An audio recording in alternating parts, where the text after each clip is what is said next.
Au premier regard, elle rappelle les motos des super-héros des comics américains. Wattman est une première pour le constructeur Vauxhall. Il s'agit du premier modèle 100% électrique développé par cette marque, racheté en 2010 par Gildo Palanca Pastor, alors que l'entreprise était en difficulté.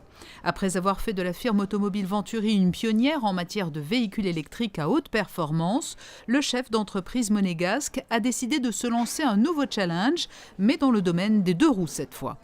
Cette moto qui est à mes côtés, qui est un engin de 200 chevaux, c'est l'engin le plus puissant au monde en véhicule électrique à deux roues. Donc c'est un engin assez insensé, un concentré de notre savoir-faire. Donc les meilleurs ingénieurs de Venturi ont contribué à faire de ce projet Vauxhall une réalité en quelques mois de travail extrêmement intense. Et donc c'est cet engin qui est voilà, au début d'une nouvelle histoire dans le domaine du deux roues pour nous.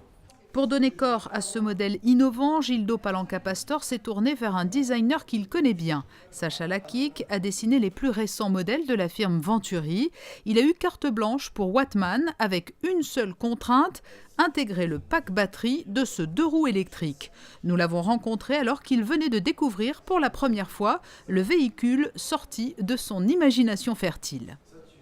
Cette moto, je la connais sur le bout des doigts parce que je la vois tourner dans tous les sens, sur ordinateur en permanence. Je l'ai imaginée, modifiée plein de fois. Et ma première impression est qu'elle est parfaitement bien équilibrée en termes de forme.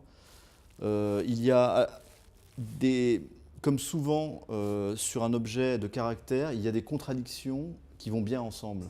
Et là, je pense notamment au train arrière qui est massif, qui évoque la puissance, qui évoque cette idée d'accélération et de performance extrême, qui est bien contrebalancée avec la finesse et l'élégance de la selle, par exemple. Wattman va créer l'événement jusqu'au 8 décembre au Salon de la Moto de Paris. Cette moto du futur entamera ensuite une vaste campagne promotionnelle internationale avant que ne soit ensuite lancée sa commercialisation.